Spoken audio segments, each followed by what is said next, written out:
Saya akan segera bergabung dengan tamu kami untuk siang hari ini, yaitu Dr. Mulyoto Pangestu, dosen dan peneliti dari Departemen Ginekologi dan Kebidanan di Fakultas Kedokteran, Keperawatan dan Ilmu Kesehatan di Universitas Monash. Selamat siang, Dr. Mulyoto Pangestu. Selamat siang, Fitri dan pendengar SBS dimanapun berada.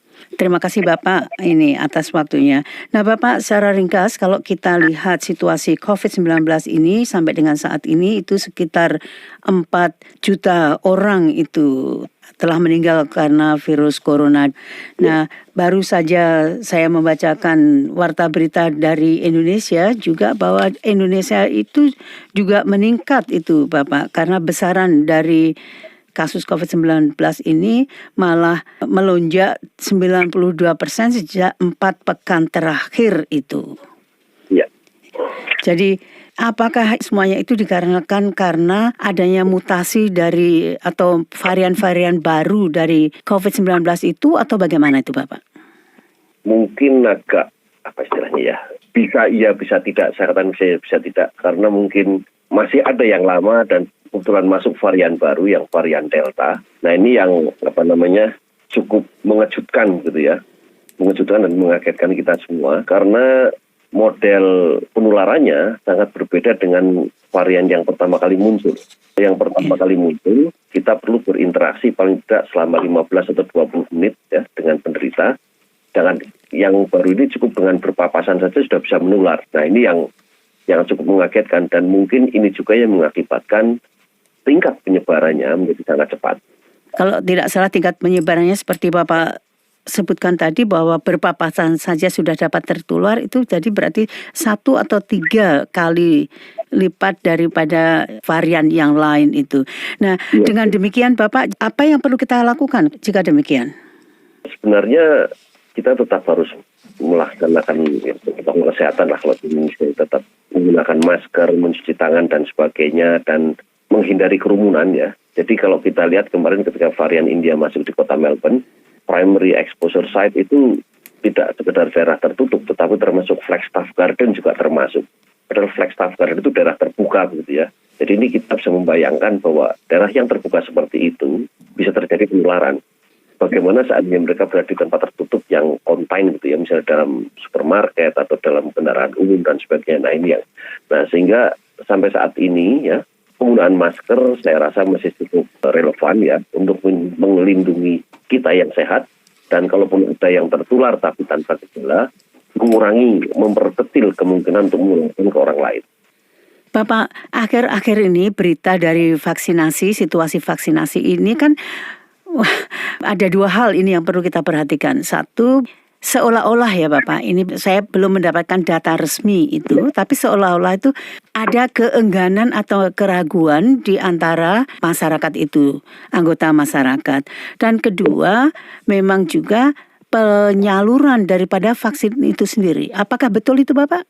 Semua menjadi satu ya, jadi dari mulai sistem terutama adalah adanya orang yang mengalami kejadian ikutan pasca imunisasi. Ini yang cukup memprihatinkan ya. Walaupun kalau menurut perhitungan bahwa 1 dari sejuta itu masih jauh lebih baik daripada 4 per 200 gitu ya, istilahnya demikian. Tetapi orang biasanya kan memblow up berita pesat orang meninggal setelah diimunisasi dan sebagainya.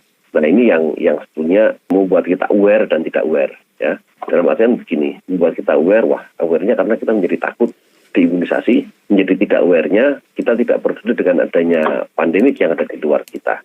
Nah ini yang perlu kita berhati-hati bahwa sebenarnya kejadian ikutan pasca imunisasi atau side effect dari imunisasi itu sudah disebutkan. Setiap kita sebelum kita imunisasi sudah dijelaskan oleh dokter bahwa Anda akan mengalami hal semacam ini. Nah ini yang harus kita perhatikan, jangan kita lewatkan saja.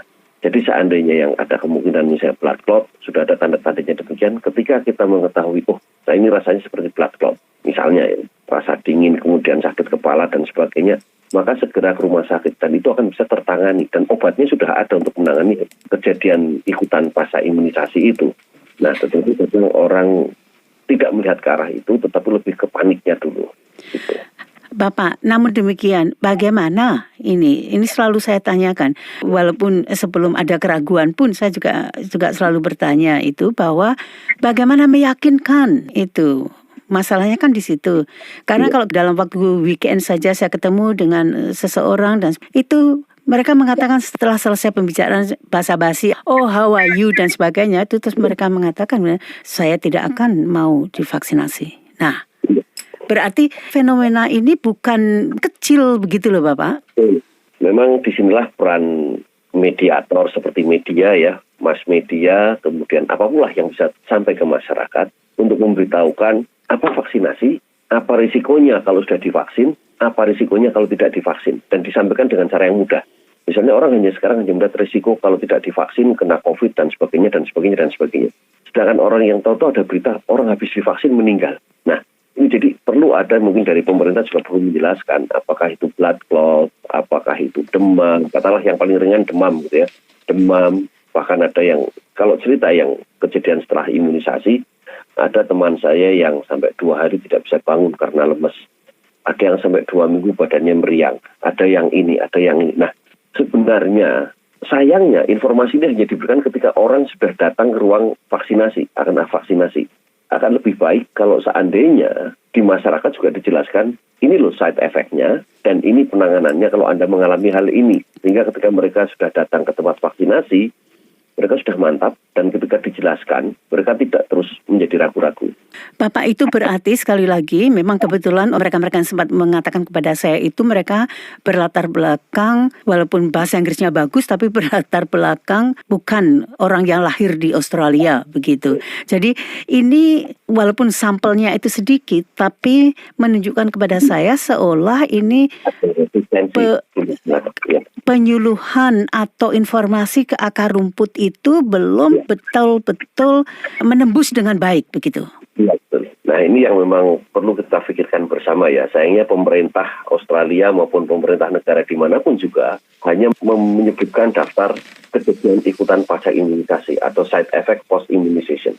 Nah, mereka tidak membahas lebih jauh tentang bagaimana menangani hal ini, apa risikonya, secepatnya bagaimana. Nah, itu yang mungkin perlu sekali ya pemerintah Australia atau negara manapun juga untuk memikirkan hal ini. Karena kalau mereka tidak memikirkan hal ini, maka selamanya orang akan merasa enggan untuk diimunisasi. Padahal ya kita tahu bahwa kalau terjadi sesuatu, misalnya di Australia dengan health system yang sangat baik, maka komunikasi, misalnya kalau pasien saja perlu diimunisasi, kemudian merasakan ini, telepon ke situ maka akan datang tenaga medis atau dia langsung ke rumah sakit terus segera ditangani. Nah, ini yang perlu dijelaskan lebih lanjut ke masyarakat. Tapi memang orang tidak ada yang mau merasa sudah divaksin terus sakit gitu kan. Nah, ini yang perlu dijelaskan lebih lanjut. Bapak, memang kita tidak bosan-bosannya atau saya tidak bosan-bosannya untuk selalu menanyakan itu tentang salah satu di antaranya bagaimana meyakinkan orang itu tadi. Nah, saya tahu bahwa Bapak juga sangat aktif di komunitas, apakah itu di komunitas masjid atau di komunitas lainnya. Jadi bagaimana kalau Bapak memantau, kalau dalam bahasa Jawanya itu rasan-rasan mereka atau bisik-bisik mereka di antara mereka itu? Memang saya menemui hal semacam yang tadi Ibu Sri ceritakan ya, orang takut, tidak peduli. Itu ya, artinya kalau takut diimunisasi ya saya bisa menerima bahwa orang dekat saya juga ada yang takut gitu ya. Yang paling kita khawatirkan kalau ada orang yang tidak percaya adanya itu yang paling berbahaya. Kalau hanya takut diimunisasi mungkin mesti bisa kita pahami, kalau Anda nggak mau diimunisasi maka pilihannya begini gitu. Jadi ada kesehatan dan sebagainya. Tapi suatu saat mereka akan pergi. Apalagi pemerintah sekarang sudah menekankan kalau tidak diimunisasi tidak bisa pergi ke luar negeri misalnya demikian. Karena ini akan menjadi pertimbangan juga bagi mereka. Akan menjadi cambuk maksudnya. Itu cambuk yang positif. Dr. Mulyato Pangestu, terima kasih sekali Bapak atas penjelasannya dan seperti biasa kita akan tunggu perkembangan selanjutnya nanti. Selamat siang. Selamat siang, sampai jumpa kesempatan lain.